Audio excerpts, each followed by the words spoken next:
I thought It's that time. counted. Oh, It's time. It's time. It's strict- time. It's Oh, I time. didn't know that. Hello, hello, Well, hello. We have aliens in okay. the conference room. Am I good? Oh no, that's staff. Oh, that's who that is. Oh, hi. Welcome back. We missed you. Okay. All right. Oh God. All right. All right. I will call our meeting to order this evening. Welcome to the Village of Royal Palm Beach Council Budget Workshop Meeting. It is The Wednesday, broadcast is July now starting. 7th at All 6:30. attendees are in listen-only mode. And is the commercial over? Okay. All right. Well, to that end, tonight we will continue, although all the previous order that was in place is no longer in place, we will still continue to provide access to this meeting on a virtual basis. So you can still get on your computer or your tablet and participate remotely by going to the GoToWebinar from your computer. And that information is available at our website at royalpalmbeach.com/webmeetings. You also can participate from the public by listening in only via your cell phone. That number too is available at the website. So we will continue with that practice. And with that, will everyone stand and please join us in the Pledge of Allegiance? To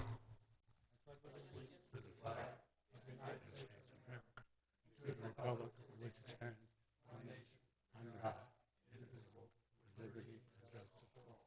Just stand. Can everyone stand for a moment of silence in observance and recognition of the awful tragedy that we've experienced, that has been experienced down in Miami?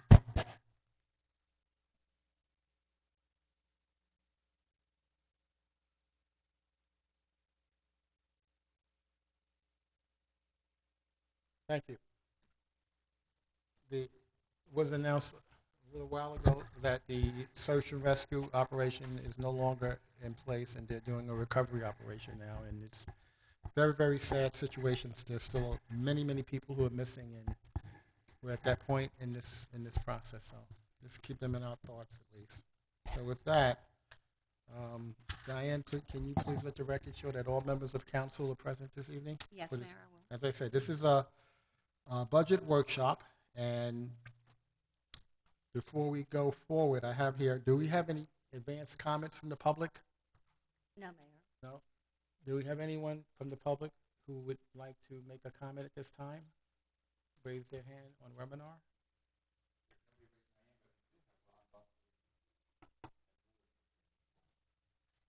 Okay.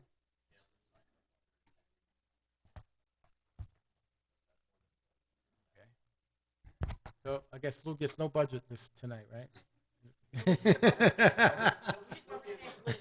Oh, it's supposed to- Okay, then with that, then we'll move forward with the agenda items, starting with a budget message by the village manager. This year's budget was a lot more pleasant compared to last year's budget. Last year's budget was a COVID budget, and there were several things that we did not include in the budget because of COVID. We also, when we were preparing last year's budget, we were doing it at a time when we had the worst 3 months of COVID effect. That was kind of extrapolated into this last year. And the good news is that last year's COVID impact was not as significant as we had projected in the budget. So we did end up with, because the cost-saving measures we did, and because the revenue shortfalls were not as drastic as we had anticipated, it puts us in a position this year where between our carryover and this year's revenue is the first time in a very long time that we're not using reserves to balance the budget. We do have a couple things that we have a presentation. Stan will be doing his presentation. Chris will be doing his presentation, and Rena Blake will also be. Blades will be doing a presentation. If you remember in strategic planning when we were talking about public art, it was decided that that we would have somebody come in and kind of discuss public art with us. I provided you a memo or a letter from Rena, and when she gets here, she will be doing a presentation on that, and we can talk about the public art more at that time. She had a 6 o'clock meeting that she was finished at 6, and she thought it would take a little bit more than a half an hour to get here, so she said she would be a little bit late. But what I figured we would do is when she got here, whatever department we were on, we would let her Jump in. jump in and speak Okay. at that time. So with that, I'll turn it over to our finance director, Stan Hockman. Thank you. Mr. Mayor, the proposed fiscal year 22 budget is $63.8 million. The general operating budget is 43% of that number. Capital, 42%. Reserves, 13%. And stormwater, 2%. The budget highlights, again, our property values are up. Our tax rate of 192 has been maintained. COVID is in the decline and the economy is on the upswing. Because of that, our consumption-based revenues have increased. And because of that, we have budgeted positions that were lost to COVID last year, or this year.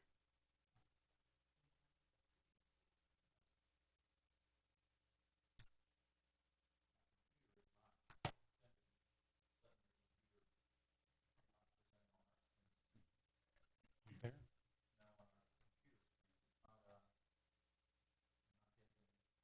Here comes Curtis.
Oh, yeah?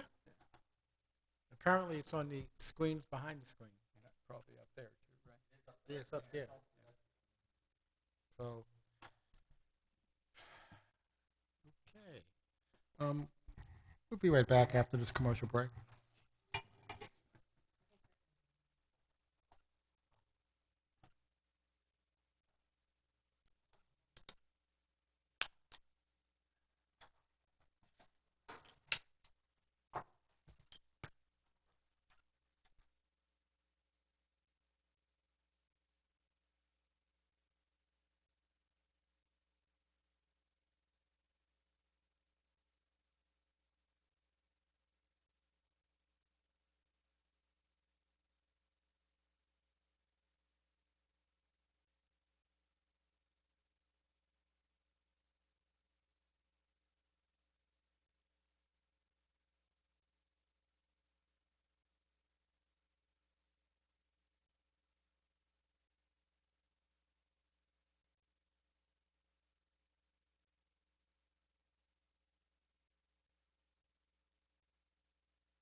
Capital projects, 42%. Reserves, 13%. Okay. Curtis. I've lost the We're missing a presentation. slice of the pie. Somebody ate a slice. How do I get this? That's what I'm trying to. That's one way to cut a budget. All right, that's good. No, that's not good. Because I'm going to lose this. I'm sorry. Well, I just remembered it before. I need to see down here. Woo. Okay.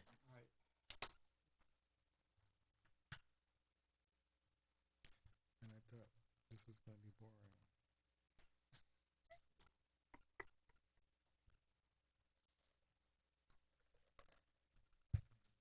All right, leave it. I'll just move it around.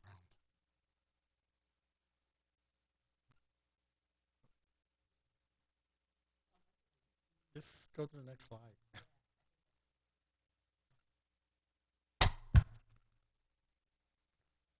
Blame this on COVID. I got to be able to move this. I can't see.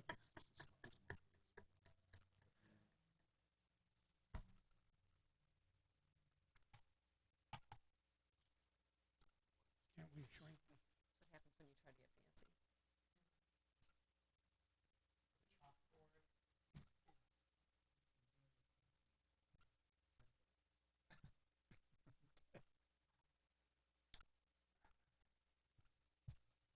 Here's my presentation. The book.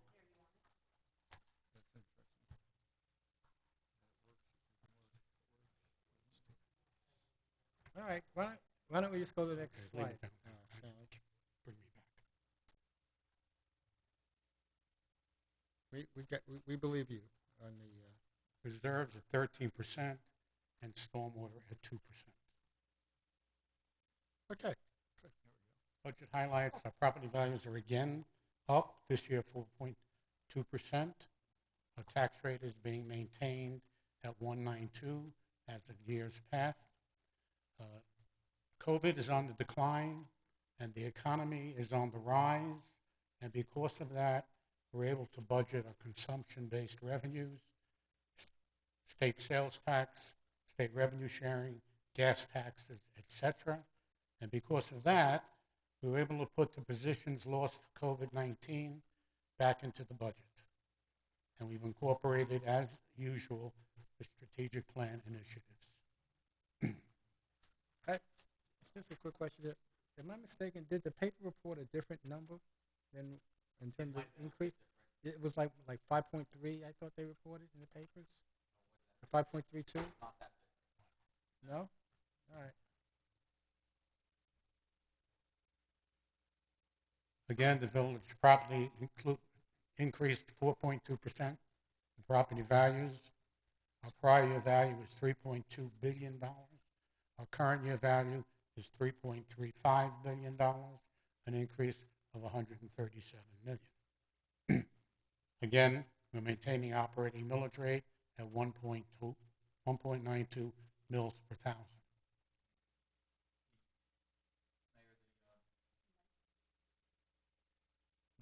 The 4.2 has been ours. They did put in the newspaper, they did have other countywide and all that, and the countywide one was in the fives. Maybe. Okay. All right. No, but we're good. Thanks. The table that's shown here has been increased by the 4.2 in the property values. So a home valued at $156,000, $219,000, and $283,000 in the village have property taxes of $204, $324, and $447 respectively. Our general fund is $27.2 million.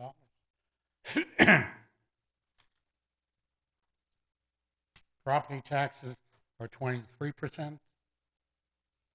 Other taxes and fees, 21%.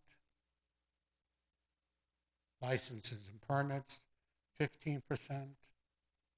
Intergovernmental, 17%. Charges for services, 1%. Fines, 1%. miscellaneous 4%, and fund balance 18%. On the expenditure side, personal services 42%, contractual services 37%. It should be noted that most of the contractual services is the sheriff's office contract, so effectively 79% of the budget is personal services. Other charges and services 14%, commodity 3%, total outlay, grants and aid, all less than, and transfers out. On the expenditure, for all employees, based on 12 to April 2000. Gross premiums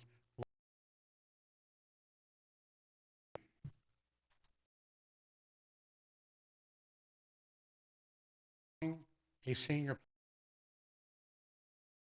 recreation coordinator, 2 facility attendants. In recreation, in cultural center, 2 part-time facility attendants in the sporting center, and 2 part-time facility attendants in the cultural center. And that is the end of the general fund budget. Stormwater utility fund is $1.3 million. Revenue from the utility fee is 78%, and fund balance is 22%. On the expenditure side, personal services are 45%, contractual services are less than 1%, other charges and services,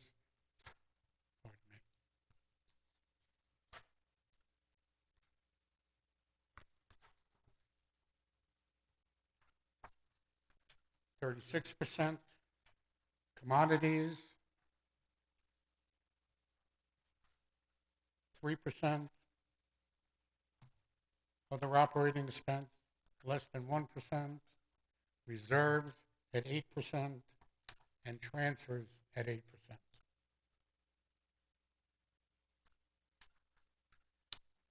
Capital improvement funds. Our capital improvement program is $35.3 million this year. Recreation facilities, 4%. Beautification fund, less than 1%. Impact fee fund, 17%. Sales surtax fund, 46%. General capital improvements, 10%. Other operating,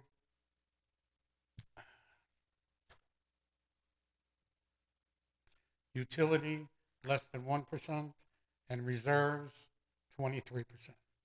And that, Mr. Mayor, is a summary of our 22 budget. Thank you, Stanley. Any questions, members? Council? No? Okay. I guess now we hear from the department directors. Yes.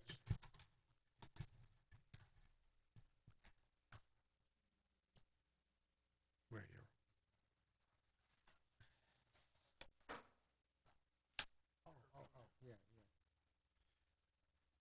Yeah. Okay, we're gonna just take a break here, and we'll have a presentation. Rena, you Yes. ready?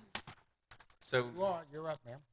as a follow-up to our strategic plan session where council agreed to have a presentation on implementing arts in the community, Councilman Radusky has arranged for Rena Blades, president of Delos Consulting, to present the benefits of having an art plan for Royal Palm Beach. Ms. Blades will discuss the art projects discussed by council and the ones we have in the budget, the value of creating a plan for future art purchases, commissions, and programs, and finally, the tasks necessary to embark on this path. She is volunteering her time to do this. She did go through, met with us and went through our budget, and we identified what was in the budget and things that have been mentioned by council in this past year or two.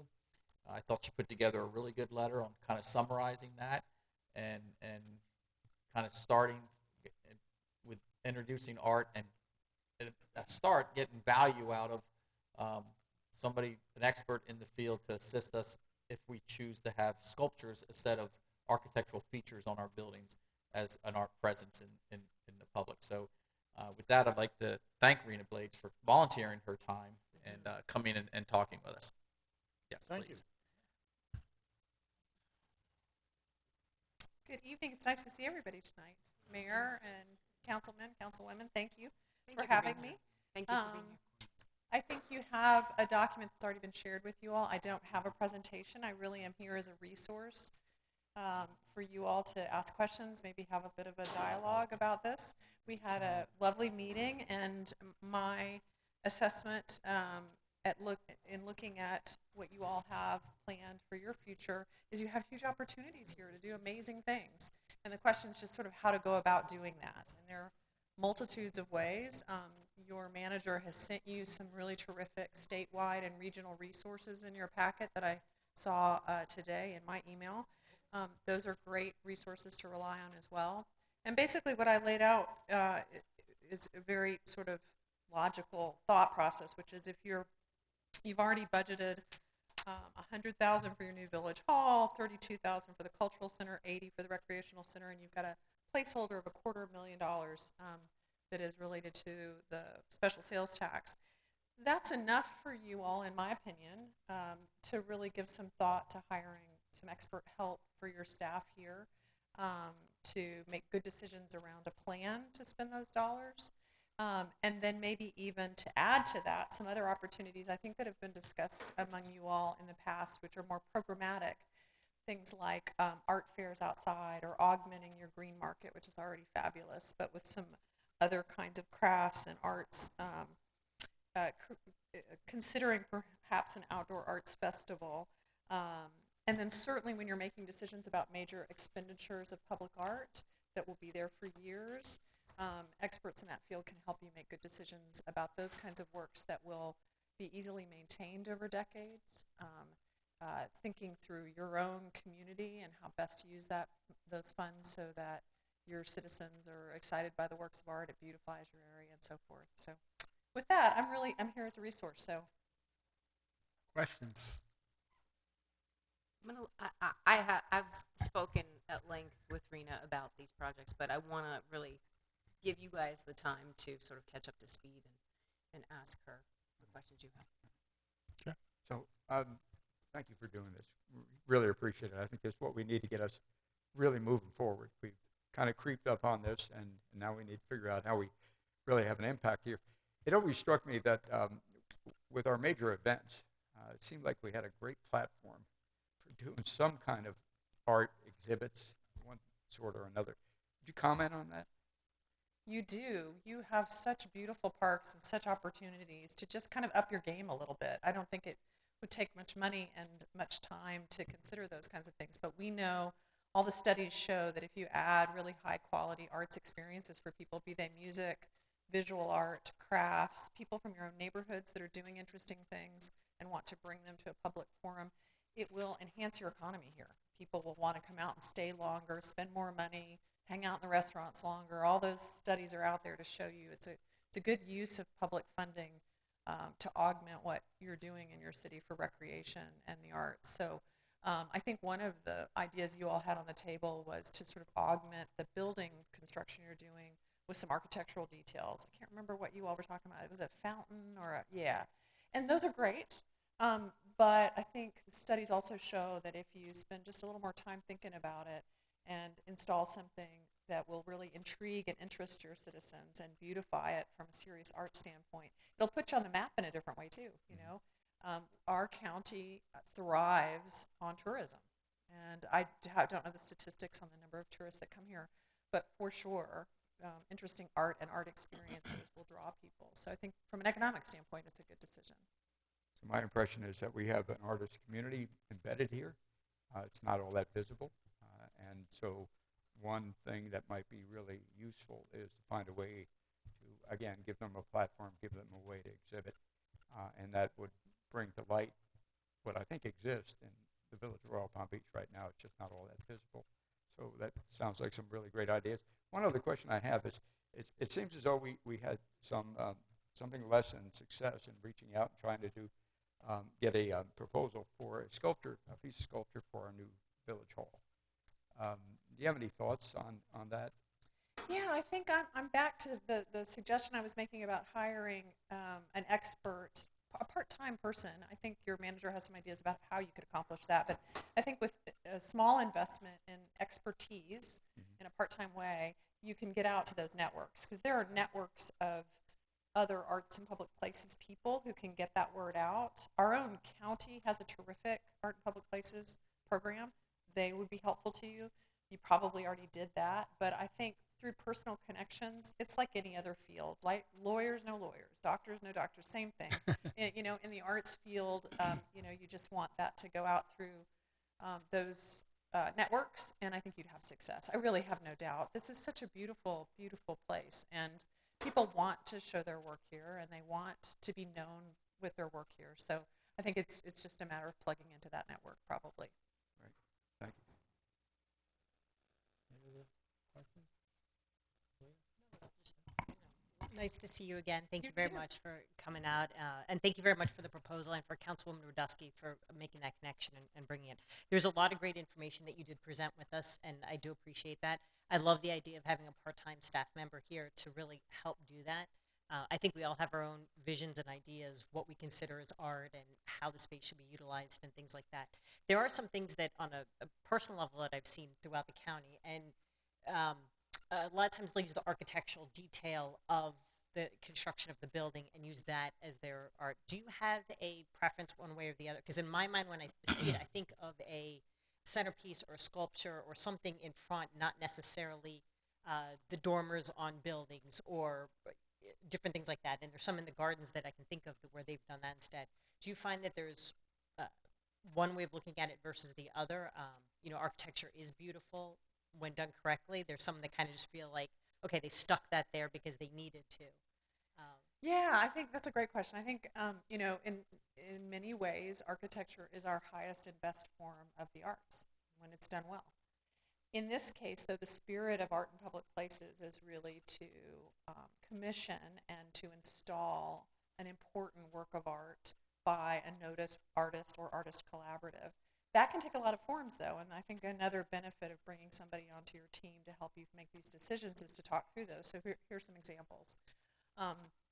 The obvious is that you do a competition and you hire somebody to do a sculpture in one place. You've picked the location. It's going to go right there. It has to be this big by this big, and the commission is for that. That's what we usually have in our head with art in public places. But there are much more complicated ways to go about that. I think about, there's a building in Palm Beach County. I will not remember the name of it at the moment, but it's a public building in the western part of the county. So I'm trying to remember which street it's on, but nevertheless, in that case, they asked the artist to come with ideas about the facade, and this artist came back with a really lovely idea of basically sort of prisms on the exterior of the building. So it's integrated into the facade of the building. It is also a major work of art. So the architect didn't do it, a designer didn't do it, and a formal fine artist came and did it. So what I'd say is, if you bring somebody on your team with this kind of expertise, they do some charrettes with you all and talk through this stuff so you can come up with your choices. And I think with the kinds of things you have planned in the next few years, you have options for sculpture, for integrated items, for sometimes interactive. I'm involved right now with a client that is also a fountain. Intent of the artist. It's a great opportunity to educate your public about the arts, because many of these artists will also come and do lectures and workshops with the kids and that sort of thing, depending on the artist you pick. I think it's a great opportunity to go that way. Chair? Oh, okay. Do you want to say? I want to hear. All right.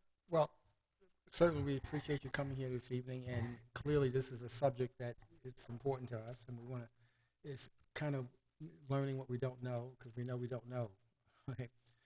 Just want to put a couple of points, though, in context. one of the things I had an expectation when we went down this path about art. I wasn't, in my mindset, I wasn't thinking in terms of sculptures outside of buildings. I was really looking for art on the walls. Right. So we've got a beautiful cultural center that and we've got these beautiful empty walls. And one of the things I had asked about was that if we can look into whoever we're going to bring in to help us understand, can we create a program where artists can have their chance at exhibiting their art on those walls for some period of time? And we have all these different events there, and it'll be something that people will be able to, it'll add to the ambiance of the whole facility, something they can look at and talk about. And we can even have, as the art is up there, scheduled times where it's like a gallery showing, I guess. People come in and look. Something along that line is something I certainly was part of my vision of one of the things that I wanted to see us do in terms of incorporating art within the process of our public places here in the village. So I think I guess I'm going to ask Ray, you have put something in the budget to bring someone in at least on a part-time basis on staff? Yes, it's not in the proposed budget. It would need to be. I would need that direction to put something in the budget. And here's where I think the value of that part-time person or consultant. Yeah, I mean, I think we're going to at a try the route of consultancy. part-time Yeah. person first, because I think we're talking about a year period of time at least to do maybe 2 to do what we're doing. But we have the $462,000 currently budgeted, but we don't have someone to manage the expenditure of that 462. And I think to best spend that money, it would be better with an expert in that field, because I am hearing that a mural on the side of the cultural center, if that's something they could that's look in another at. idea. That is a huge wall that faces 45 degrees right to Royal Palm Beach Boulevard as you turn off of Okeechobee. Sure. So there is a great opportunity on that wall to do something. So having somebody here, dedicated to working just on identifying how to get the best public art bang for our buck of the 462, spending 10% on a person to manage that is, It's intelligent. yes. Money well spent. Because if we don't, what we'll end up doing is Chris and I giving direction to the architect to No, put something in there. that's and not gonna work. It won't get what you're looking for. Now, in the meantime, while they're working on those sculptures and the 462,000, and Marina's the one who mentioned this, is in the process they can be working on an art plan for Royal Palm Beach, and that will take a little bit of time to do, and it will take a lot of input from the council. Where do you want to go with this? Have a real art presence, and for it to be successful, it'd be best if it was also involvement from the community to get the people that Jeff was Sure. talking about that are out there, that are in the art community and involved. And that would be formulated in the art plan. This person would have that ability to put a plan like that together and to energize the community and hopefully get those people out of the community and get them involved. Well, Did I say that right? Yeah, I mean, this was her idea. She's the one. This is what that's she exactly shared with right. us. Well, I think the mayor's point about an exhibition in public space is such a great idea for a couple of reasons. First of all, it's very cost effective. It's not very expensive for you to do. So you're not spending the $460,000 on that. This is something not expensive. It's also such a great way to involve your citizens, right? Now they're coming in a friendly way. You're helping them. You're showing their work and so forth. And the opportunities for the general public to come in for receptions. If you haven't yet, I'm going to suggest to Councilwoman Radesky, she put you on the Art and Public Places Airport email list, because they show art in the airport and they do receptions there.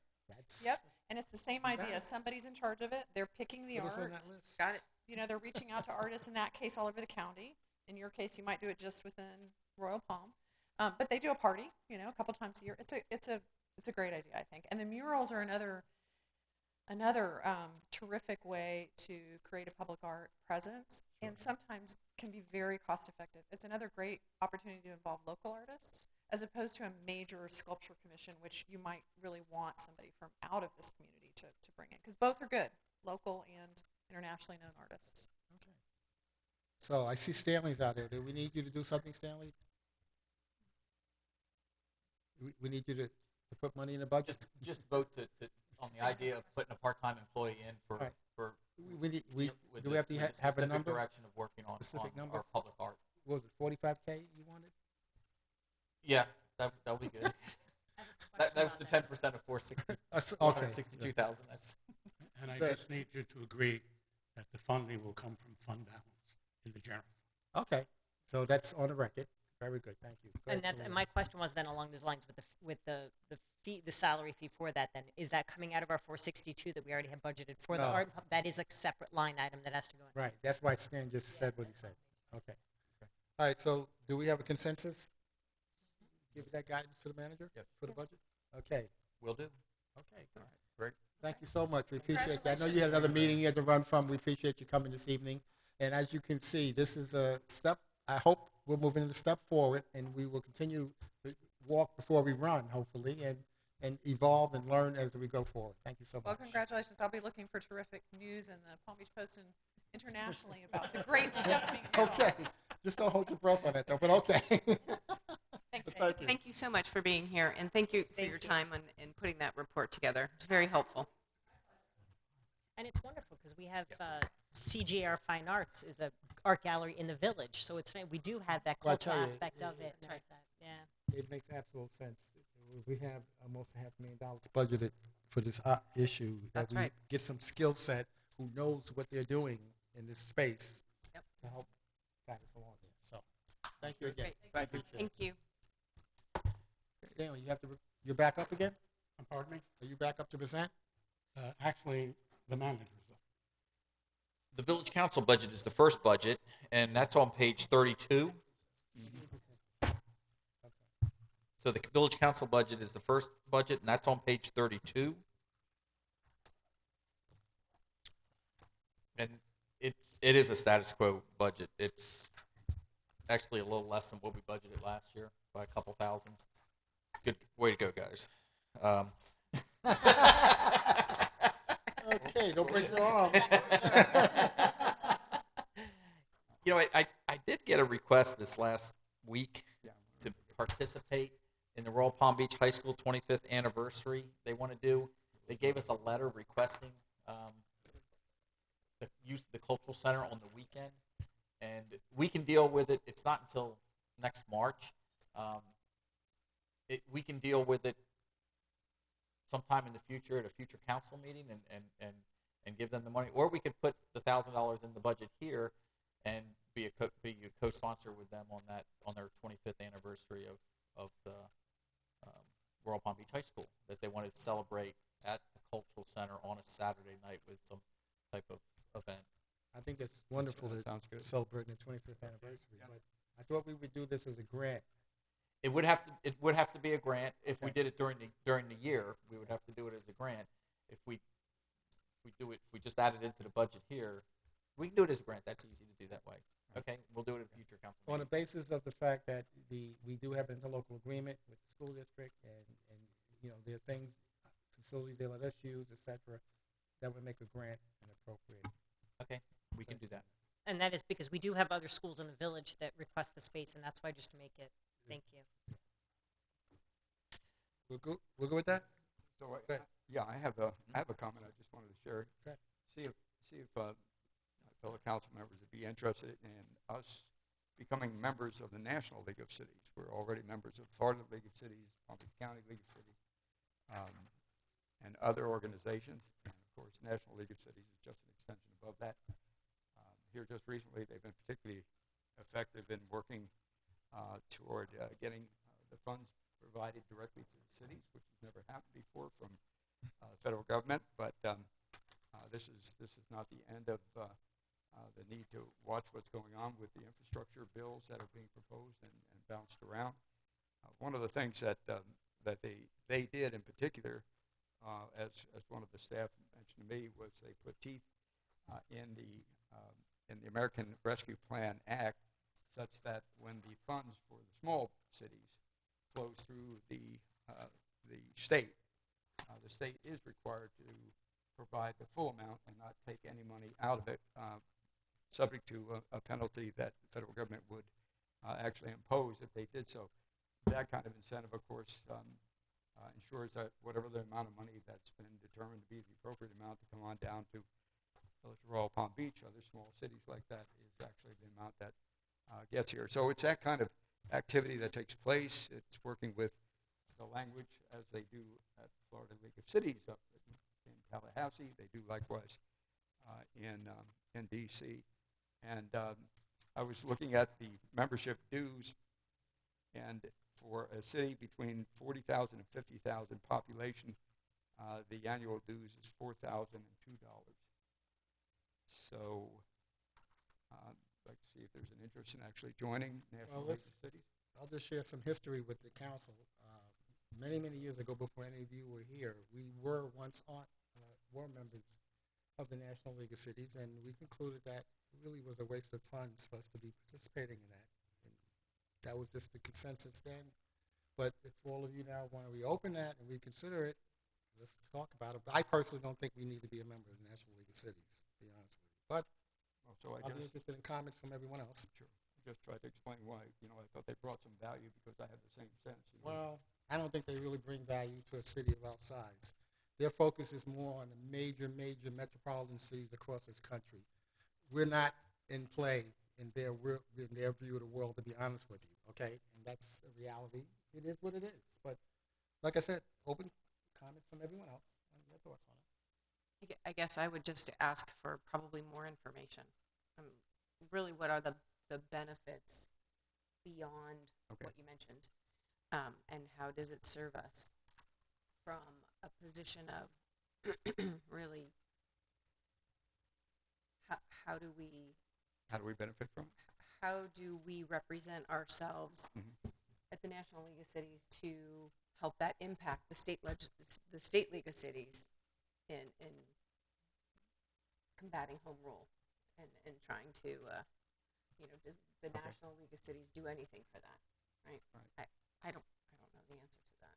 So I have the name of an individual who is a regional National League of Cities manager for our area, and she offered to come and speak and answer the questions that you just posed. So we want to do that. We could get more information. That would be current, and then decide. Well, I think we're members of the Palm Beach County League of Cities, and they represent, and we're members of the Florida League of Cities, and then they would pass that information up. So I think on the state level, our state's represented through our information that we pass on to the state, and it's their job then to pass our feelings and views on to that. So I think we're well represented on that already. Well, the question Jeff is asking, do you want to hear a presentation from the representative? Yeah. I personally would like to, because as Jan said, more information is good. And my thought is, and I think this a lot when we go through our strategic planning session. Now, I don't know if this is something that would help with the National League of Cities, but our consultant, Lyle, repeatedly mentions a lot of things that he does in a bunch of different cities around the nation. And if we're able to, I mean, and some of the things are, I think, helpful. I'm like, oh, that's kind of unique from Ohio or whatever state he's in. If we can, and it seems he kind of tries to gear it towards comparisons with similar type municipalities. And if this is going to provide us with access like that, but if it is, as the mayor said, they're just focused on big cities and we get watched out. Okay, Right. If that's the case, then I'm on board with him. But I would like a presentation, Jeff. All right, if we so can. you want a presentation, you want a presentation, you want a presentation? I'd like more information. All right, so let's All right. get a presentation scheduled, okay? Okay. Okay? Sounds good. Okay. All right. Next budget is on page 33. It's the manager's budget. Starts on page 33. What you don't see in here is an intern for this next year. What will change on this diagram, though, will be the part-time art. So what's different? What's significantly different in this budget? The professional services is a little bit higher. That difference is $25,000 that I have budgeted for the EV and EV charging stations business plan and affordable housing study. I did provide council some information on the housing study, and in starting the work on the EV, we did determine that FPL has a program. They will be installing charging stations over here between us and the police department before the end of the year. I did have the intern work on some other information as it relates to EV that I share with the council in the near future here, and when the draft turns into a final report. And on the housing, I'm having him do some specific work to drill down a little bit more, just specifically for Royal Palm Beach, and using our own GIS to do that. So I will have what that's exactly going to be. I'm not sure yet, but he does have the benefit of using the county study that was done by FIU, I believe, and then there was another study done for Wellington recently by either FAU or FIU, and he's doing some work on that I will be presenting you. If that's satisfactory to the council, I don't see my budget spending that money, but I did want to point out that it is in there, and it is why the budget went from 115 to 140 at that line item. The other increase in the budget is elections. We do have an election coming up, and we didn't have one the past couple of years, so you'll see an increase there. And the other increase is on promotional. Printing and binding, and what that is the community connection.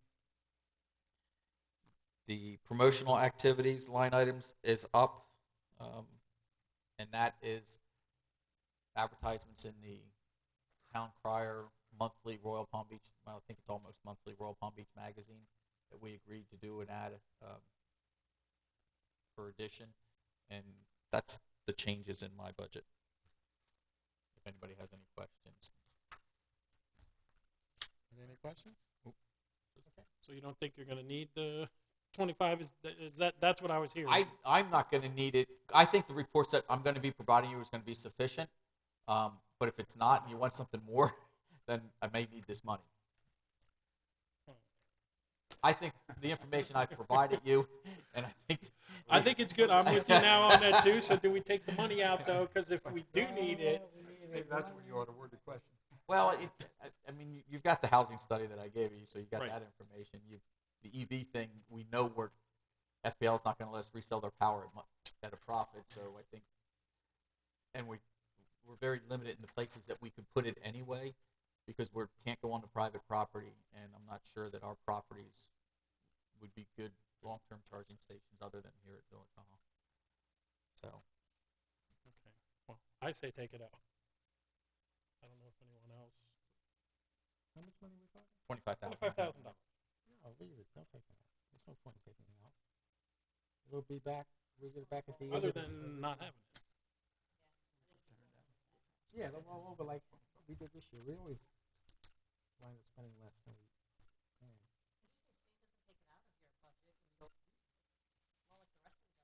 goes to carryover. That is correct.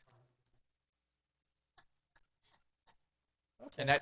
And that's the only differences in my budget. Okay. Any other questions, comments? Doesn't need to take it out.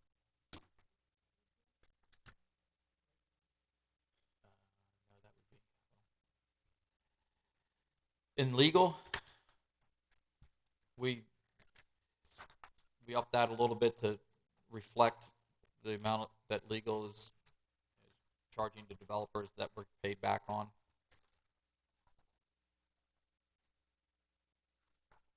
The police department budget, the sheriff was kind to us and had a 2% increase. Originally, he was looking at 3% with the cities, and he went back and did a little bit of work and looked at the cost of living and did come back to us with a 2% increase. So that is represented in the police budget. We're not looking at doing any other changes in the police budget. As you know, in the capital budget, we do have the cameras coming on, which they're looking forward to having that tool for their use, and that will be in this year. Human resources, Monica. Let me. She's on the speaker here, and Monica, you there? Yep, I'm here. Can you hear me? Yes. Yes, we can. I'm here. She is on page. What page, Monica? 39. Good evening.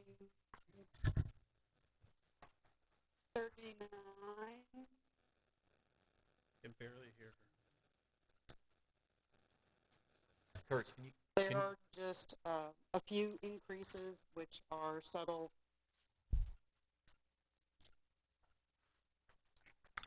Is this any better? That's much better. There you go.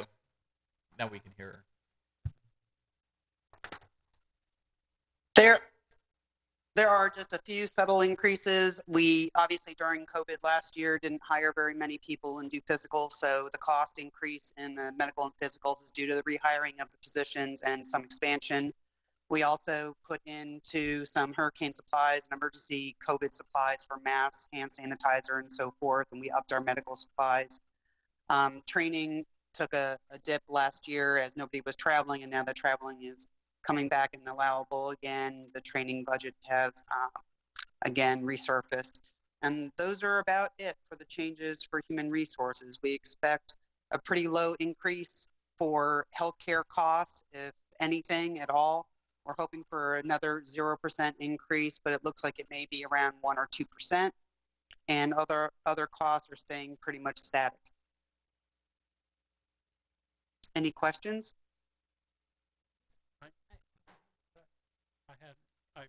I don't know if this is a question for you, Monica, or for the manager, or for all of us, but since we met the last time, the federal government created a new holiday.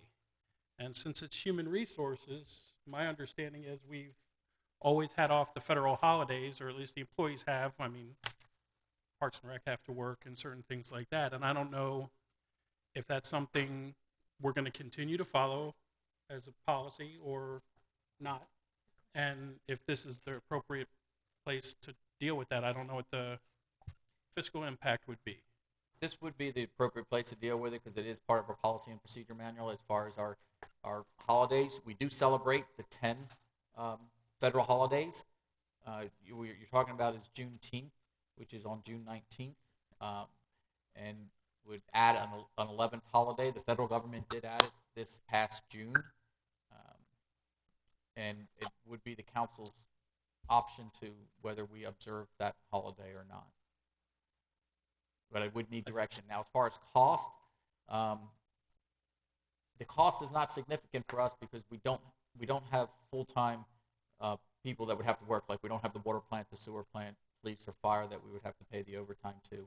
So it would be it'd be no cost that we'd have to adjust the budget to add that holiday. Makes sense to me to do it. We should do it. If We should add the it, right? feds we've always followed them, and we have a new one created. It makes sense to me to add it for us, but Add it. We will. Well, and just to clarify, then we don't have the increase in our budget for it because we don't have that. It doesn't affect us with PBSO or fire because that's That's correct. county. Okay. That is correct. And then the other one is it is federal now, so everyone gets the day off. oh no. No. Well, State workers don't. No. But what I mean Okay, is, yeah, you mean it's the not based village. on correct. It's through the villages. What we'd have is everyone has the option, and will have it off. It is not as though they're cherry picking who gets to take it and who doesn't. Oh no, it would be a holiday that all the village employees would get off, but we would keep our parks open, and we would have employees that still have to staff that day. Now, if we had a full-time employee which we do keep full-time employees like at the sporting center on days that it's open, we would have to pay that person pay and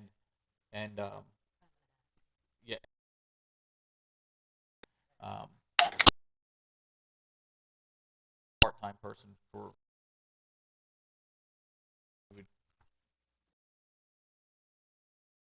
correct. We'll manage that.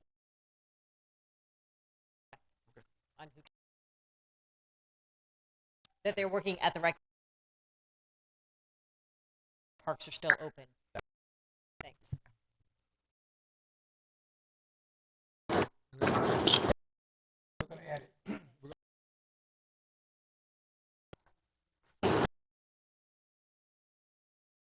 Somebody blowing their nose? Is this another? Your time. 41. We have and Bradford. Good evening. Zoning budget and continues on page 4. Quote budget from last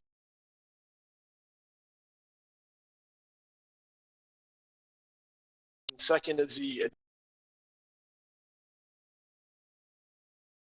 development review position lost due to COVID. And with that being said, Mayor, I'll turn the floor back over to you. Okay. Thank you. Any questions for Bradford? No? Okay, thanks, Bradford. You're welcome. We're back to finance. Yes, sir. You'll find my budget on page 45. The budget experienced a 10% increase, which is directly related to adding in contractual services a comprehensive 5-year revenue and expenditure analysis. And other than that, the budget has pretty much stayed the same. Questions? Comments? Seeing none? Okay, thank you. Non-departmental? Who's that? That's Stan again. Oh, okay. Non-departmental. Budget had a major increase of 2.2%. What is non-departmental? What page are we on? I'm sorry. I got it. It's on Non-departmental is on page page 89. 79. Is it 89? 89. Well, let's wait a minute. This is all still. This is all still COVID. 78, 79. No, that's in stormwater utility. Okay, I'm sorry. It's on page 79. But 89 There says it is. non-departmental. That was for stormwater utility, the 89, 70. Oh, the other non-departmental. Right. Oh, okay. So basically, this department had a 2% increase. Nothing has really changed. It's pretty much the same as it's always been. A couple numbers up, a couple numbers down, nothing significant.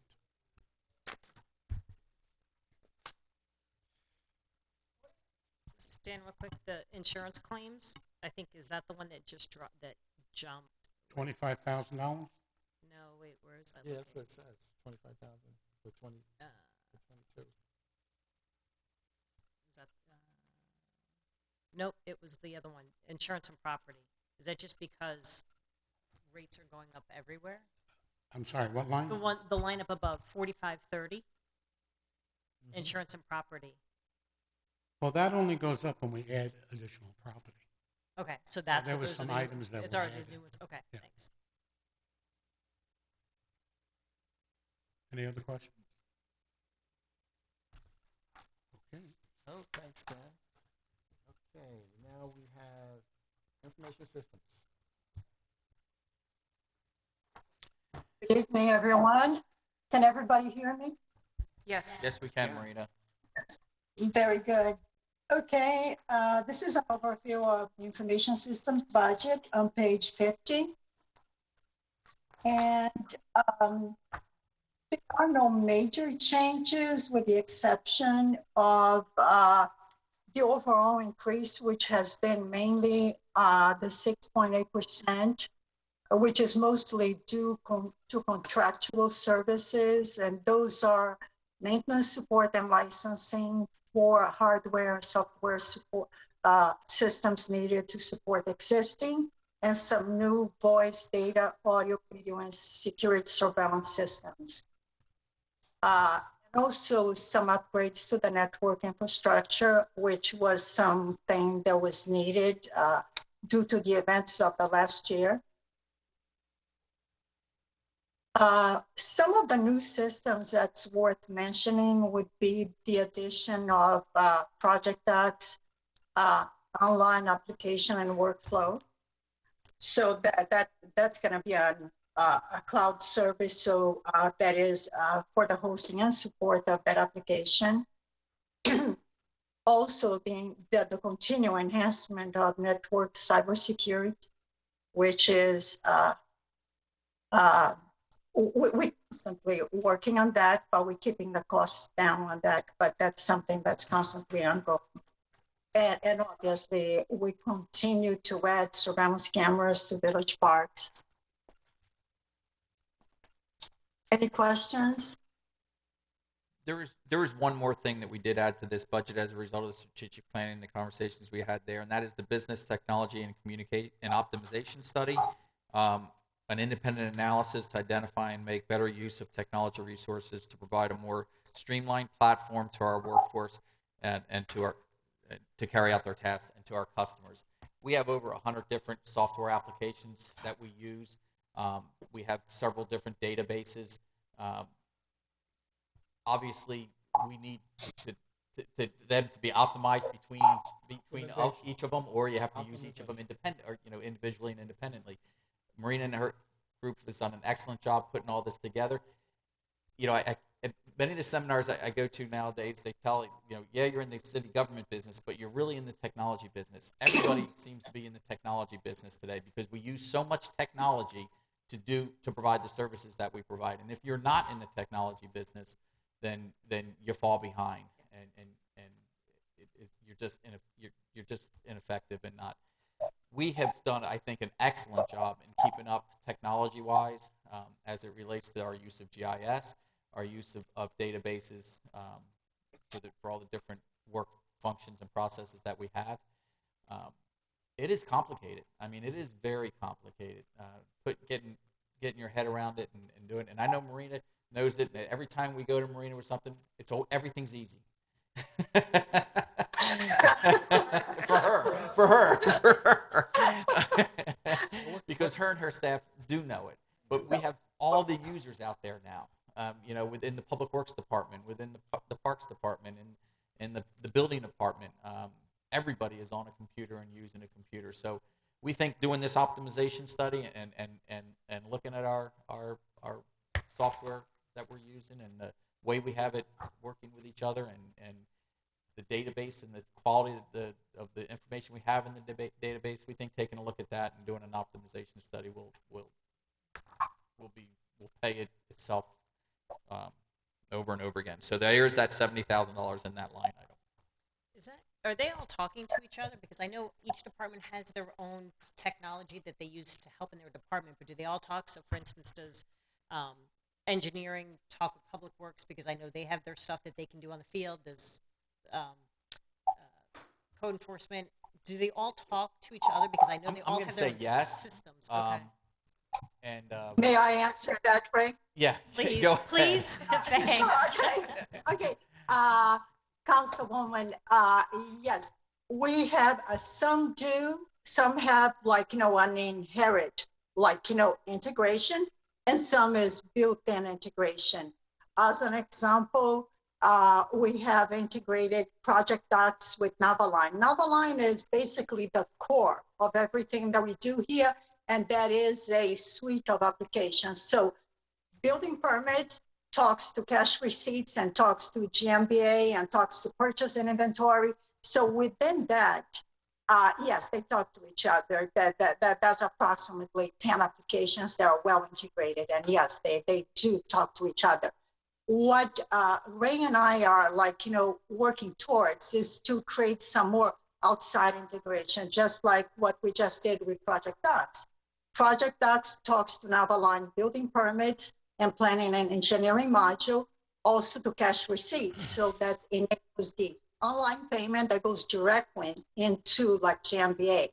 So yeah, and that is our goal, to start creating more external integrations with the existing databases. But we have a great deal of integration already. And I'll tell you, is one thing that I always hear from, whether it's residents or those working with village members when they're doing, whether it's the permitting process or different things that they have, is that they do like that they can track it. So it's nice that each department has where they can speak to each other. And then I do like how we can follow along as well. So somebody can go on and see where they are in the process and what's left to be done and the time frame of that. So thank you very much. Sure, thank you. Any other questions? Okay, thank you, Marina. You're welcome. Okay, we'll move on to community development. Mr. Mayor, Council, it's great to be here tonight. As we strive to provide our services and facilities and to create aesthetically pleasing, active, connected community, we are reaching our goals in community development. Ding, ding, ding, ding. He gets the prize tonight, right? All right? So, Rob, what page are we on? if you'll turn to page 57, we'll start with the community development Got it. building division there. And as you can see, we have really scrutinized our resources. We've been very cognizant of the situation with our community within our service delivery, and we've been very smart with what we've done. We've held our own with the building division, and if you'll look over on page 58 or 59, you'll see that while we have reduced our staffing levels during this situation with COVID and code enforcement, we are continuing and confident that we will be able to maintain a beautiful and protect our property values here in Royal Palm Beach. So I present to you this budget. I'm very proud of it. We are just about our expense to revenue ratio is just about even. So we're kind of right where we need to be with fees. And with that, any questions you have, I'd be willing to answer.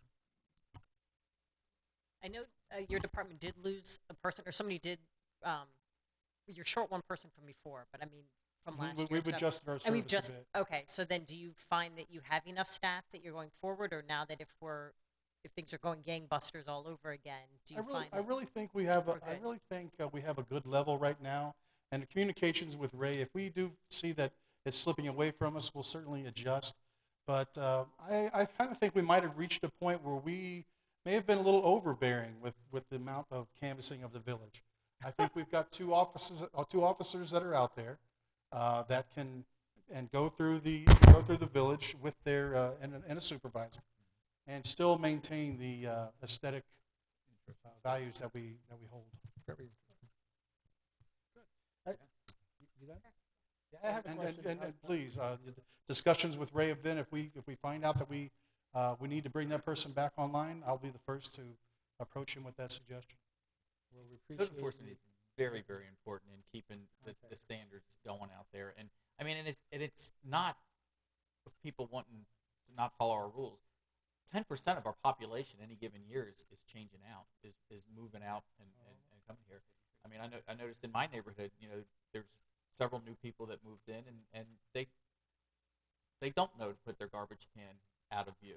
So stuff like that does need to be stay on top of. If it's something that gets out of control, we will be back to you asking for another person, because it is extremely important in keeping the values in Royal Palm Beach.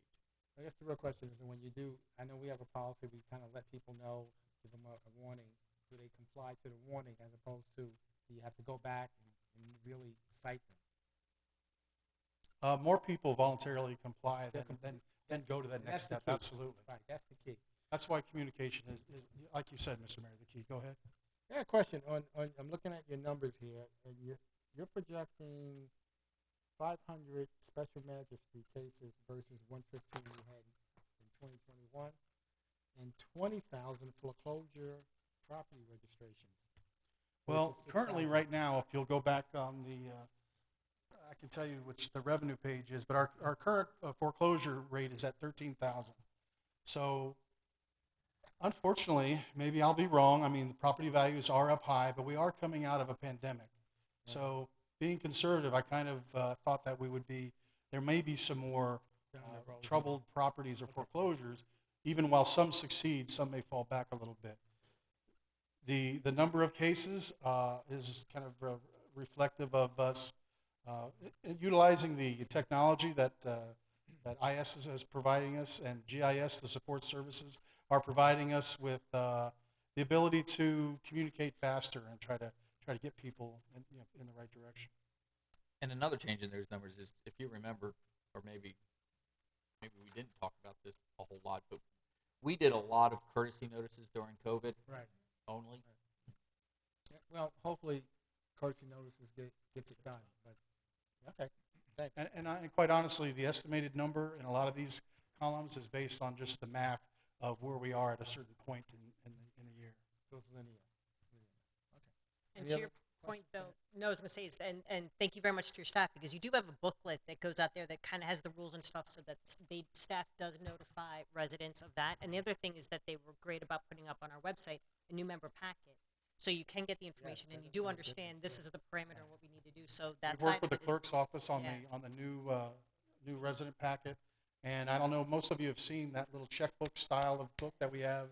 That we're going to continue printing thousands of those and putting those in as many hands as possible. Yeah. Jeff, good. Thank you, Rich. Thank you. Okay, engineering.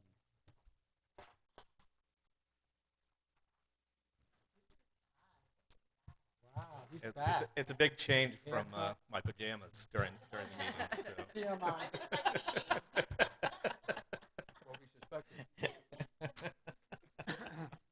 If you could turn to page 63, actually 65. As far as staffing levels, we maintained staffing levels from last year. There's no changes there. Something that we did add was additional money in professional services to deal with the peaks associated with the Village Hall project.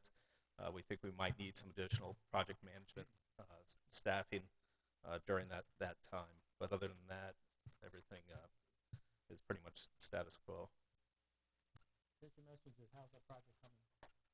Excuse me? Since you mentioned about it. Project coming. The Village Hall project. Yeah. We anticipate the bid opening next Thursday, so the 15th. So we're excited about that. The RFIs seem to be slowing down. Actually, a lot of good questions based on the way that we bid it. So we're confident that we're going to get good bids. There may be a need to come back and Okay. do some adjustments, but Warning us, we'll, huh? Okay. we'll cross that bridge when we come to it. Okay, thanks. Any questions from anyone? Okay, thanks Thank for you. coming tonight. Okay. Next, we have Paul Webster on page 70, Okay. and I see Paul's speaker is on, and Good evening, Mayor and Council. How is everyone this evening? Good, thank Can you you. hear How are you? Okay. The Public Works budget, I'll do it first, and then I will take questions and then follow up with the stormwater budget, if that's okay. Mhm. Yeah, the Public Works budget is, it's an 8.6% increase. Some minor increases in other charges and services and commodities. The vast majority of the increase in this budget is for personal services. So the rest of the budget is really status quo, but there is an increase in personal services. And I'll take any questions that you may have. Real quick, Paul, it's Selena. And I was looking through this. So line item 1510, beeper pay. Do we still use beepers, or are those something different than what I'm thinking? No, that it's for the person that holds the on-call phone. No, we don't use beepers anymore. I don't even know if anybody makes beepers anymore. Okay. But that was the code that we used in the budget to account for that. But it's for an on-call phone. Okay, that's what I wasn't sure. And then the other thing is, I know we spoke about it, and I'm not sure if it's on this portion or the next portion, but bus stops that we had talked about doing a coverage. I know, yes, they keep moving them and things like that, but particularly I was looking at the one on Okeechobee and State Road 7 on the south side of the road. Yes, ma'am. I did look at that. I got that word from Ray. I talked with Bruce Guyton over at Palm Tran, and the numbers that Palm Tran used in the past when I last presented this to council for the number of boardings a month was still valid, 200 boardings a month. That particular location only has about 68 boardings a month, so it really doesn't qualify to have a bus shelter put there. But I had talked with the manager, and there is room there. We can put a bench. I don't think I have one in stock right now, but we could put a bench. And then we're also looking at some other options for different types of benches and or smaller things at some of these stops that don't really warrant it. And had really thought we would talk about this under the capital, because I have a capital project to deal with bus shelters, but that's where we are with it right now. Okay, thank you very much. I have not had that conversation with Ray as to whether or not what type of structures and that. So, but when I do, I can bring it to council and make a presentation on it. Thank you very much, because that one is particularly difficult because there isn't a pad on there, so people have to go through the grass to get to it, and there isn't anything on that side at all. So thank you. I appreciate you doing that. So, Paul, there was sufficient right of way to do something out there? There is sufficient width on the sidewalk. Okay. To put a bench there. So what I asked Paul to do is we don't have sufficient room there, Ray, to put a shelter. Okay. So what? Okay, that's what I thought you had told me. So what I asked Paul to do was look into smaller bench, pole, covering type thing, shade water, rain covering type thing that was maybe easier to install, easier to move if we needed to move it. Wouldn't have sides on it, but if it's a pole with seating that goes around it, and then a covering like an umbrella covering on the top. So he was looking at what may exist like that we can easily put out there and easily move if the bus stop moves. So, but we do not have that in the budget though, correct? Or do we have funds for that, Chris or Paul? We have a capital budget that could be used to implement some of those if that's what we chose. And I think Chris will probably be speaking to that when he does the capital program. Okay. Thank you very much, Paul. You're welcome. Any other questions for Paul? No? Okay, thanks, Paul. You going to do the stormwater utility now? Yes, sir, I am. And that would be, hold on a minute. The budget account summary is on page 87.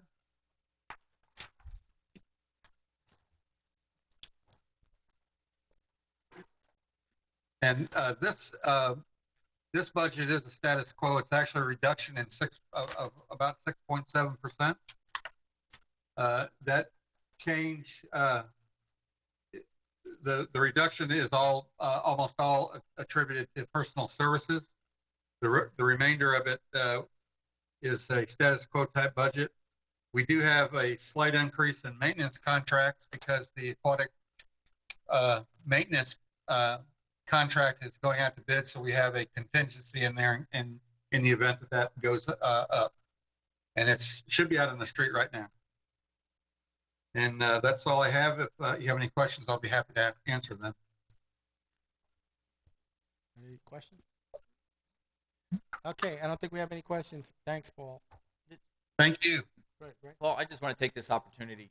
If you remember a few years ago, we separated out the floating vegetation removal from the spray contractor. That has helped tremendously, and we have a good spray contractor on board that has done a very good job. Unfortunately, his contract is expiring this year, and with the way our contract is written, we don't have the ability to extend it, so we are bidding it again. We're bidding it right now. It'll be bid in the next month or so, in time to be implemented October 1st. Ray, if I could interject, it should be on the street right now. So is the current contractor planning on rebidding? We understand that he is interested. Okay. Right, Paul? Yes, that is my understanding. And with that, then, because we pay that extra $1 in that fee, that is our set budget for that, correct? For that line item? That's stormwater utility is what we use for that. That is correct. No further questions? Okay, Paul, thank you. Thank you. Now, is Lou out there? Lou is out there, and Lou, you are unmuted. Thank you. I appreciate that. You didn't have to tell me. Good evening, Mayor and members of council. Basically, and I am in my pajamas. TMI. Lou, it's The, better than the hat you Parks were and wearing the Rec- other day. The Parks and Rec budget is on page 71 and goes through 77. Of course. And basically, the entire budget for all three divisions is an 8.75% increase. But you need to keep in mind is basically the increase is because we are getting back to the pre-pandemic issues that we had. So the budget is referring back to what it would have been before the pandemic. The personnel that we have in there are basically personnel that will be coming back, or the positions will be coming back as we need them, not necessarily right away. A couple items I want to point out is one on page 73. If you look at the chemicals, which is account 5221, we have quite a reduction there. And the reason for it is the athletic facilities, which took up a lot of chemicals and manpower.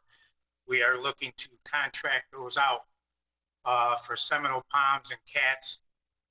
We've talked, during the strategic plan on the fields really needing to be worked better.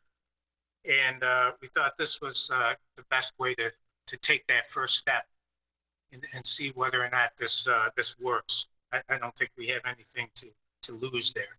So we're saving on the chemicals by going through a contractor.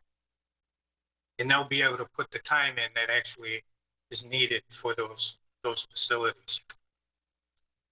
The next 2 pages, you got the recreation, which is on page 75, and then the cultural and events budget is on 77.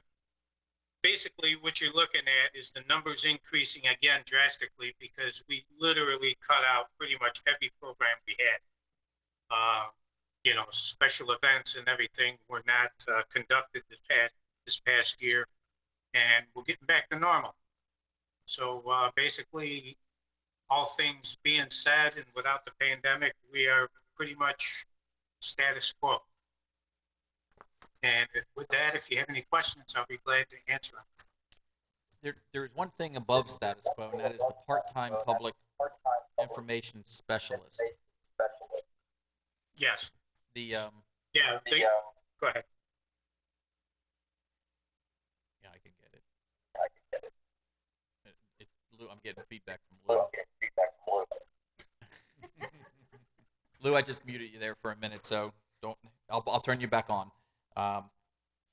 So what is this part-time public information specialist for? Elliot has been doing a great job for us. I have him in the budget to continue doing a great job for us.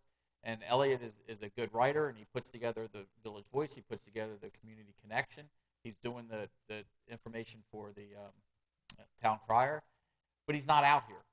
So this position will be somebody that will be at our events taking pictures, will be in Royal Palm Beach taking pictures, and actually supplying them to Elliot to make his documents better, and start creating our own archive of pictures and video and I was gonna say things video. like, Okay. yes. Okay. So that's what that's why the position is in Parks and Recreation. Okay. And since we don't have any public, does it? Marina does. I also think will formalize the process for us too. Back there there you go, Lou. Okay. Hey, hi, Lou. It's Selena. 2 questions. Yes, that Selena. I have, and by the way, great job this weekend, you and your staff and everybody. I think everyone who's there had a wonderful time. So thank you very much for all of that. Yeah. And for wearing the hat. That provided enough entertainment for us for a while. The real quick, I see the camp programs line 5223 is up. Is that you anticipate going back to full camp the summer of 2022? Is that what that increase is for? Okay. Yes, we do. And We've then actually increased the summer. for that, then perfect. And then the other one is I see the increase in the senior programs supplies, line 5226. Are we doing that though still limited, and that is the limited budget for this fiscal year? 5226. Yep, for senior programs and supplies. So it's about 7,000 less or 8,000 less than what it was in the past, but it's still. You're on page 77? I'm Yes, on page we're going 75. back. Oh. 75. Yes, yeah. Line 20. Page 75, right. We are going back. They're going to have their monthly luncheons. We are not going to have bus trips. We've already, we've met with the board. They understand that. So and that's one of the reasons why it's gone down some. Because we're not going to have all the events that we had in the past. We're going to come back gradually. And then when it gets to a point where we think we can get back to a normalcy, a lot of those programs are actually self-supporting, or where if we do decide to take a bus trip, the members actually pay for that bus trip. So, like I said, they understand the fact that we're not coming back at 100%, and that's why we're not going to need all the supplies that we normally. Okay, and then the salaries, then the increase there, is that because we've added back in that position? What we have is, the salary increase is just a normal increase. We're not adding any more personnel in that division. It's just bringing back folks that were let go. The positions were let go during the pandemic. We're just bringing them back. But again, we're not bringing those positions back until it's necessary, until it's needed. Thank you. Anything else? Questions? No? Okay, I don't think there are any other questions, Lou. Thank you. Thank you. Okay, so now it's time for the capital budget. You're on, Chris. Thank you, Mayor and Council. I am pleased to present the CIP presentation for fiscal years 2022 to 2026.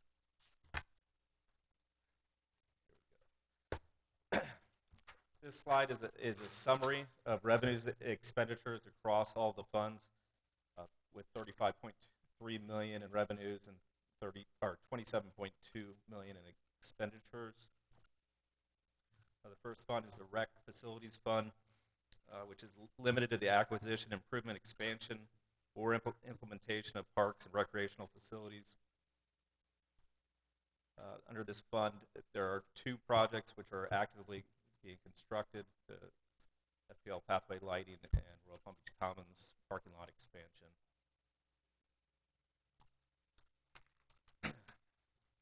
The next fund is the Community Beautification Fund 102.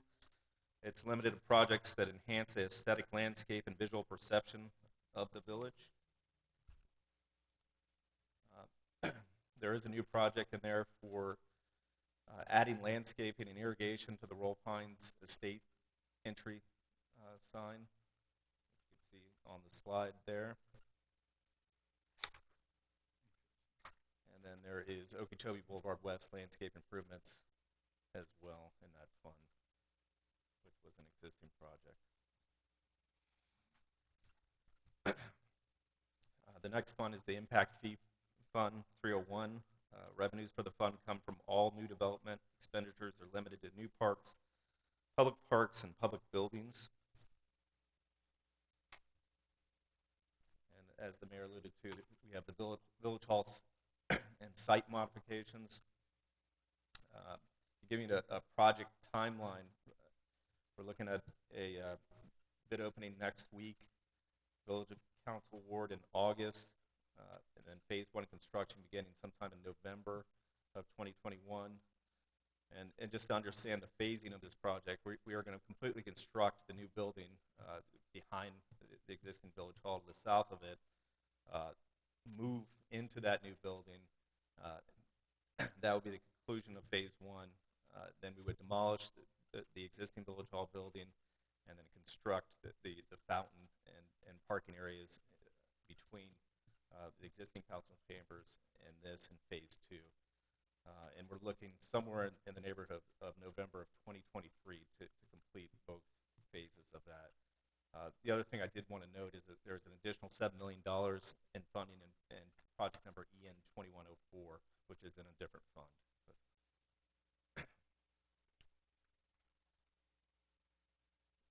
This project is for Heron and Bob White.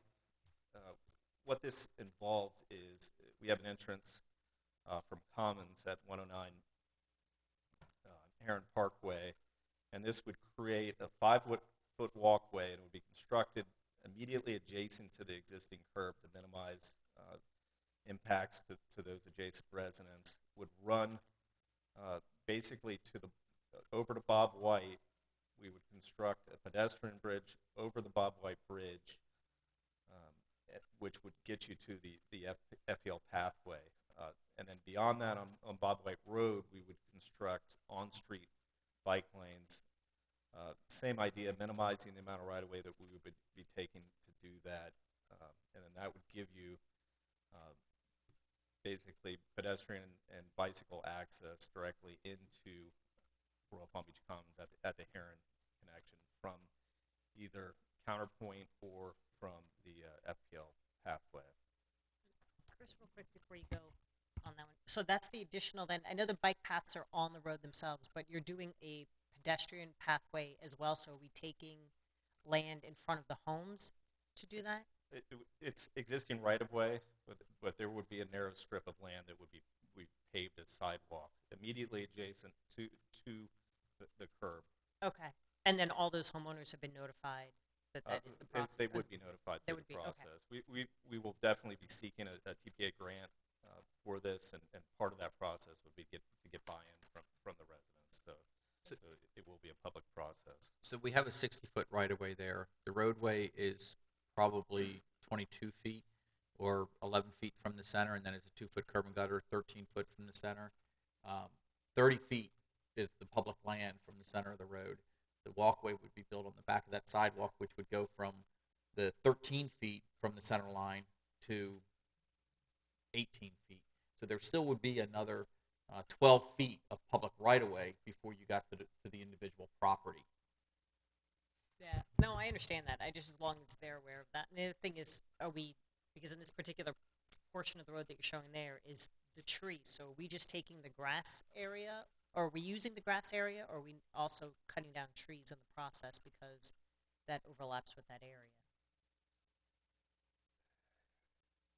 This minimizes any impact to trees. I'm looking at the aerial. I don't see any trees that would be impacted offhand.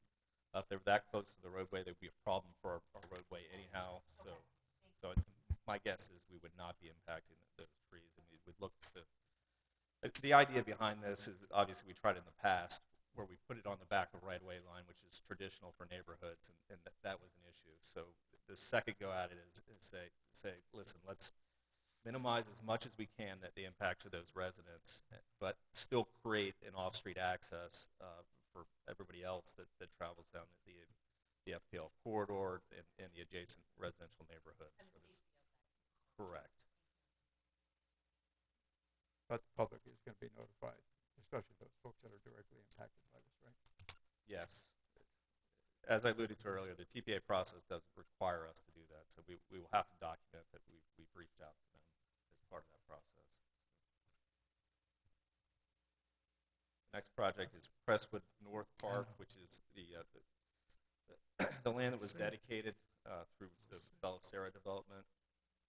What you're seeing here is kind of a preliminary plan, which includes a multi-purpose field, parking, several pavilions, playscape, volleyball, tennis, basketball, and then some docks along the seawall that was constructed, and then pathways that would navigate around the park, similar to what we have at Robner Park, if you're looking for scale of a park.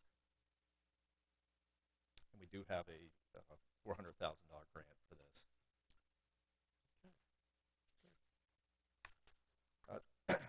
This project was in the budget last year.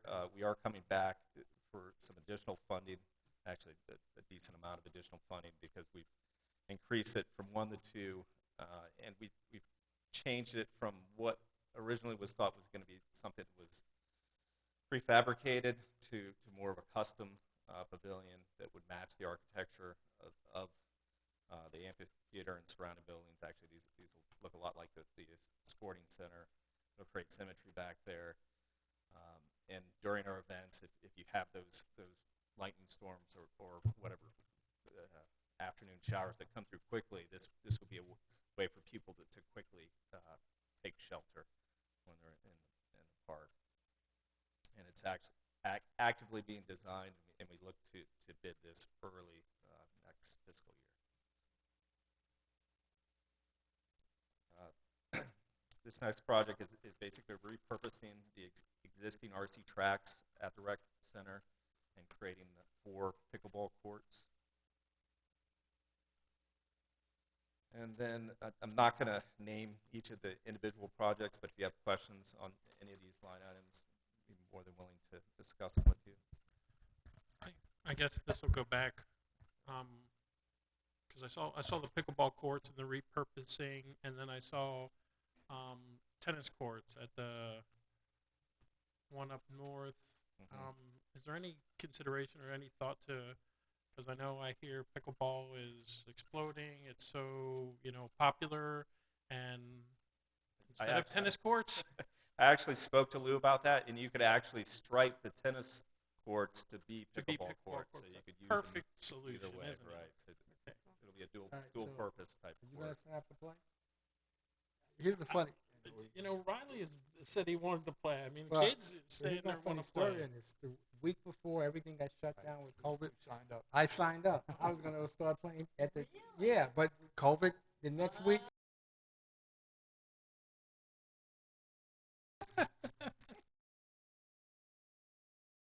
Thank you, Chris. No problem.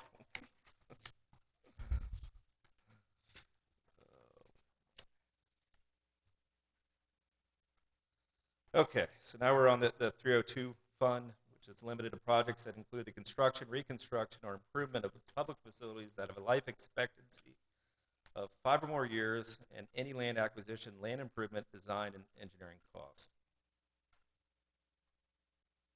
And this project is basically repurposing the building that we're in tonight once we construct the new council chambers.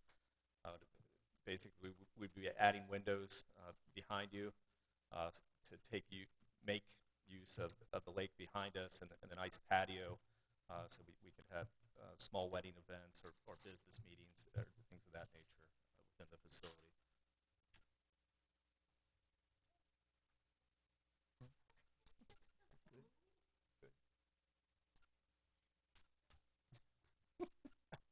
Actually, what we're doing is there'll be doors that completely open onto the patio. You see how Yes.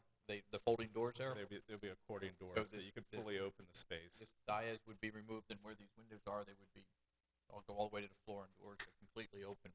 So it would be a. And we'd expand that area over there a little bit. We're going to actually move the janitor closet and put an ice maker and a little bit larger refrigerator and kitchen area within that area as well. So it'll give us an excellent, about 50-person venue for parties and receptions and things like that. I think it'll be one of our nicest venues. For small reception type, 50, no more than 75, I think, is what we. And we'd also on the exterior tie in the materials that we're going to be using on the new village hall, so there will be some refinishing of those areas. The next project, it has been in the budget. During the strategic plan workshop, we spoke about hiring a consultant to do a needs assessment for this. So The design will actually start next year after that needs assessment takes place, and we'll look at whether the square footage that we have proposed is the correct square footage, whether it needs to go up or down. But that needs assessment will do that. We'll complete our design, and then we'll be looking to begin construction in the following fiscal year in 2023 is what we're looking at with that. Real quick on the east side, I know we did all those improvements and everything because of the daycare center or the education center in there, and that's all separate. Is that so? All the expansion then is going to be on the west side. Do you anticipate that we're ever going to use that, or do we repurpose that area, or do we have to do expansions on that if that portion grows, or we don't intend to do anything on that end? I think that's what the needs assessment will look into that. We weren't anticipating that being a need. I mean, you can see from here what we were looking at is the second gym and then meeting rooms. As you when you go into the rec center from the front, it's off there to the side so that's what we were anticipating. But I think we need to really put numbers to that and kind of validate what we're doing, and maybe that will come out of that. I don't know.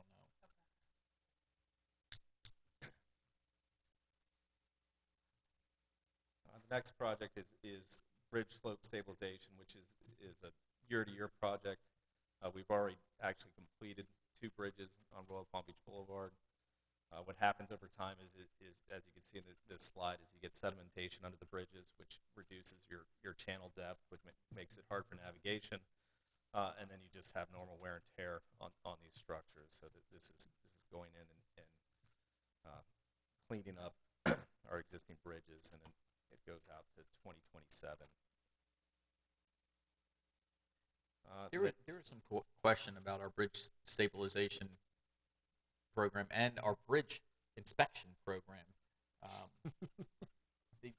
If, in light of the 40-year recertification program that they have down in Miami-Dade on buildings, when it comes to bridges in the United States, the federal government started a bridge inspection program, I think back in the late 60s, early 70s, and they've modified it over time to the point now that it includes all bridges on any public road.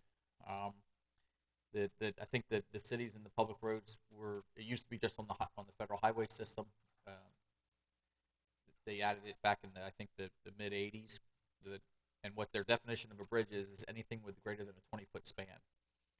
So all of our bridges qualify for that. What the program is the federal government does come in and inspect these bridges every 2 years. They give us a full report of the bridge, and then Public Works takes that report and does any identified maintenance that needs to be done. They do. They do a very thorough job. These bridge inspection reports are very complete, and obviously it's always our goal that between the 2 years that they would never come back and do an inspection and see anything that was on the previous report not completed. And that's the way we do this, and I wouldn't doubt if in some of these reports the bridge stabilization program might have been mentioned in that, because they look at everything, and when we do go under these bridges, we reinforce all those sides with stone and rock and secure it so that if there is significant amount of flow going through there, you're not going to get a scouring or washing away of the foundation. So anyway, the bridge inspection program is a very, very good federal program, and we are obviously part of it on all of our bridges. And when we do build a new bridge, they actually even come out, like the new bridge that we just got over that goes to Tuttle's property. They are involved in the design and construction of that and do a full inspection. I believe in that one there was even underwater inspections required. They actually send divers in. And they send divers in and do it. So it's very thorough. And who does that? Federal Highway Administration? Florida Department of Transportation actually administers it. But and it's funded by the federal government. Okay. It's done every 2 years? Every 2 years. What is it? I know it's not the bridge that you're doing, but on La Mancha Avenue, what are they doing on the FPL property over there, right south of Madrid? That is the lighting project. It is a lighting project. That's their staging area right there.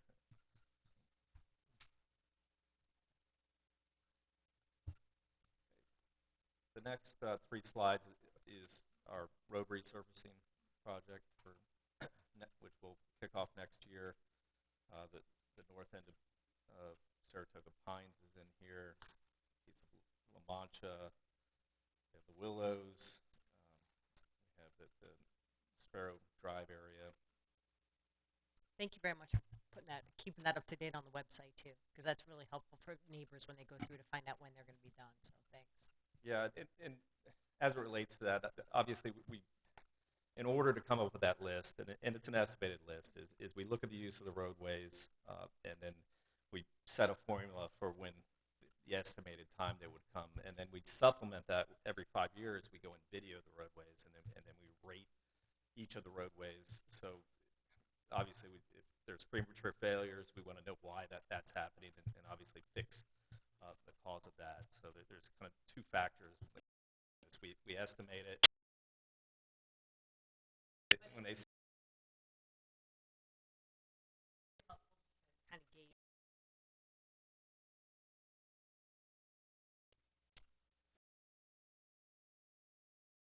on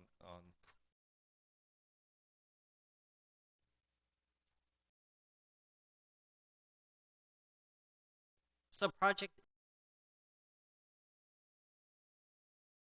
since we did not get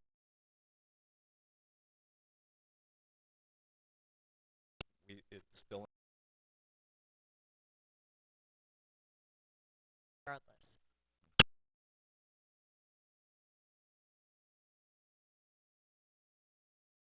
I spoke to him.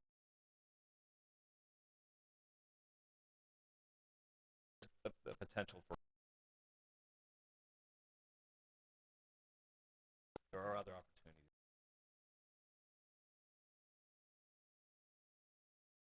They start doing the expansion back up to general.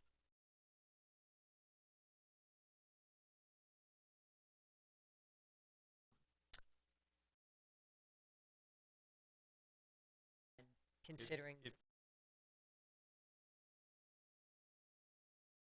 We last explored this to have DOT implement the design for that connection, so that day has passed. Pursue that, then we that design and amending that with to do that extension now versus if we waited 5 years and now there's another need, because I think the issue is that it's the traffic going out, getting past the high school is the problem, and the La Mancha extension doesn't solve that problem. But I don't know if now, because it's been 10 years since we took it to the community to find out, is do we now reevaluate that, since there is that turnover that we've had, whether the community still feels the same way. So if you remember, we did hire a consulting firm to do a study on that, opening that connection last year. And if we opened it as a right-in, right-out only, it would add about 4,500 cars to that movement. If we opened it as a full access, it would add about 9,000 cars to that movement. That were the numbers that we got. And then what was the difference in when we talk about, and I know if the planning side of it's already done, so we'd have to replan, we'd have to pay for the plans to change that. But then if, before they do the expansion on the 4 lanes. You know, I don't know what we've not talked to DOT about this, given direction to open this up, because obviously we haven't gotten direction from the council. But if the council wanted us to open up conversations with DOT to do that, we could do that. What Chris said to you last year when we were dealing with this, of course, that was before a couple of West Palm Beach lawsuits and a little bit and a little bit more time delay. But they did give us a deadline last year on this. But like I said, that was before the delay that we encountered with the lawsuit. So if that's council's desire to readdress that, we'd be. I don't think so. I think we need to do what Chris is saying, is find ways of getting additional funding for the La Mancha project and see where we are with that, rather than try to stop and start a different project now. No, I understand that. It's just that 1 mile stretch from Ponce de Leon to State Road 7, there are 5 controlled intersections there. This would be the 6th, and it's only 1 mile.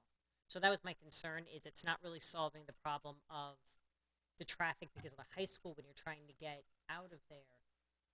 That's what I'm saying, is before we go into that and before they expand into the 4 lanes, and then it becomes very costly. Is that something that we examine, or we let the residents decide if they want that there?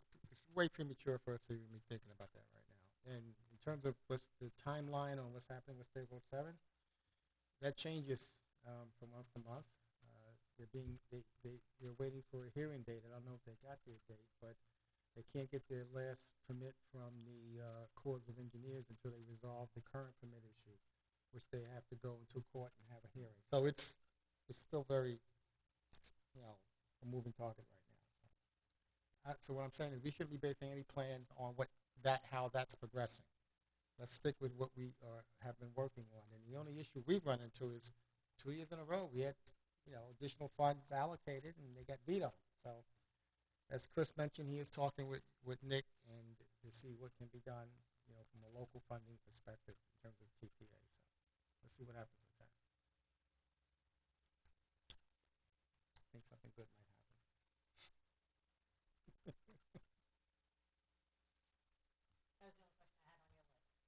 Okay. On the whole list? The whole list, it was that particular one. Okay.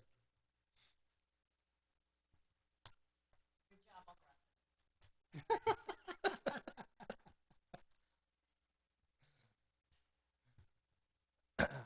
The next fund is the general capital improvement funds, which is just like it says, it's general monies. There's no restrictions on spending on this fund.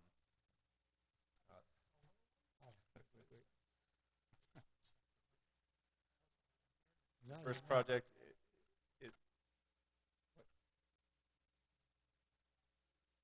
Trams. passenger trams for Royal Palm Beach Commons Park. I love that. I think Lou said that he was finding some where the width is not much wider than the bike path area, so they can still pass all the traffic that's coming in on that. So it won't impede that. They're not going to stand behind that and come in. Yeah.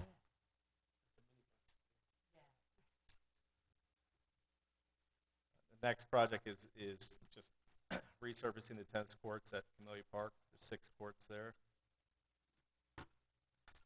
This is ADA equipment that would be added to the existing playground at Robner Park. This is the expansion of the disc golf at Royal Palm Beach Common to the north end of the facility. And this is fencing around the existing playgrounds at Royal Palm Beach Commons Park. And this is adding shade structures to the playscapes at Robner Park, Preservation Park, and Home Place Park. Resurfacing for the skate park at the Recreation Center. Automated bike rental at Royal Palm Beach Commons Park. Allow you to put a credit card in and take a bike for a spin around the park. So we have to put something in the ground for them to be able to anchor them there or something? It'd be done by a credit card. So No, I'm saying the work. What do we have? We have to create something for them to put the bikes there. We would actually purchase the bikes and we would run the whole thing. Yes. This is out the I'll do. This, okay.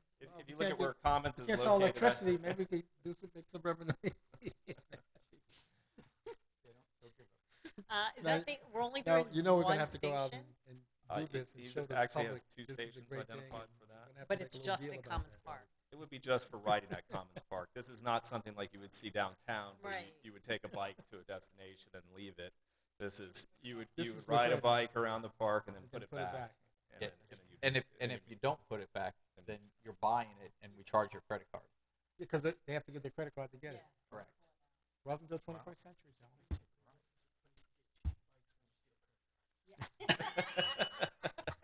Please. Boy. All right. Yeah. Well, wait a couple slides. We have more for them. So. Okay. Hold on. This project is replacing the existing playscape at Veterans Park. Wow, look at that. That is It is. I was actually out there. It's time to. It looks. So let me get this straight. You're retiring the alligator? No. The playscape. Right. Oh, okay. No, not the fountain. No. The gator and the playscape. Oh. Yeah. You have nothing? I thought it was a dinosaur.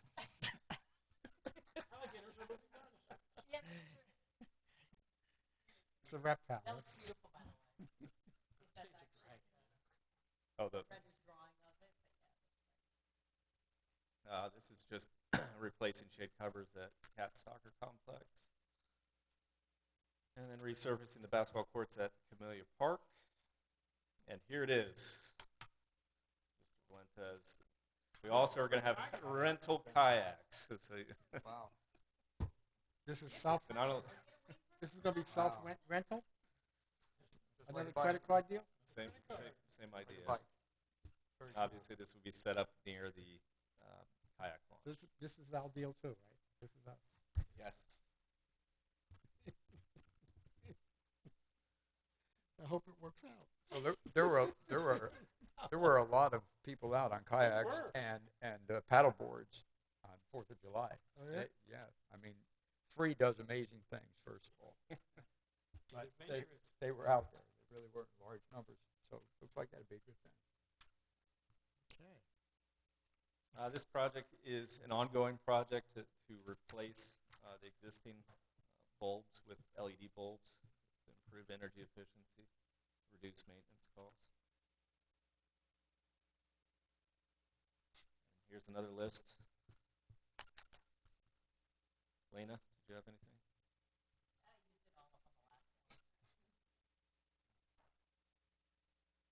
This is a question on the kayaks.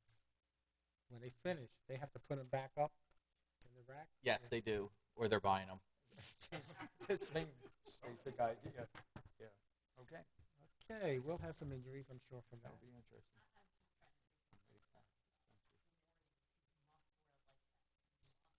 That's right. Yeah. They have to provide their own life vests? We don't provide a life vest. No, there's actually lockers with the paddles and the life vests in Wow. them, so that opens up and I then gotta see gives those. you. Are there? I'm sure there'll be a large sign that Monica will be involved We'll with. take the whole thing, everything. Are there other places where this is being done in the village? Lou, you on the line there? Lou, you there? Yes, I am. Need to phone in a friend. Where else in the county are they doing this kayak deal? They're doing it, actually, they're doing it in Miami and Fort Lauderdale. And there's actually another vendor that's coming up to talk to us about adding the paddle boards. So the answer is, we'll be the first ones in the county to do this? Cool. Yes. Trailblazers. Yeah, like I said, the closest one is Fort Lauderdale. Okay. Okay. Let's see how this works out too. And it's Okay, all, thanks. all self-contained. I mean, there's nothing we have to do. Do we have cameras up or something? I'm just curious. I know, he's banking on the credit card. But he's already scared me off. Richard scared me off the credit cards. People are short with bogus cards. Thanks, Lou. Okay. Quite a few in the 303. I'll just slowly page through them. And that brings us to the Stormwater Capital Improvement Fund, which obviously is limited to stormwater improvements. And we have one project in there, which is Camellia Park drainage improvements. We do have some drainage issues in the parking lot, the north parking lot there, and around the Tennis Pro building. So.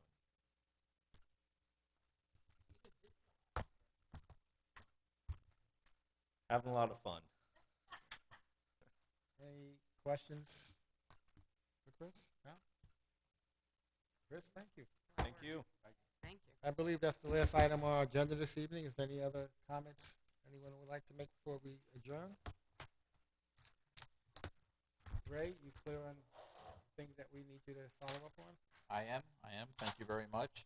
There are no further comments or questions? Thank you all. We are adjourned.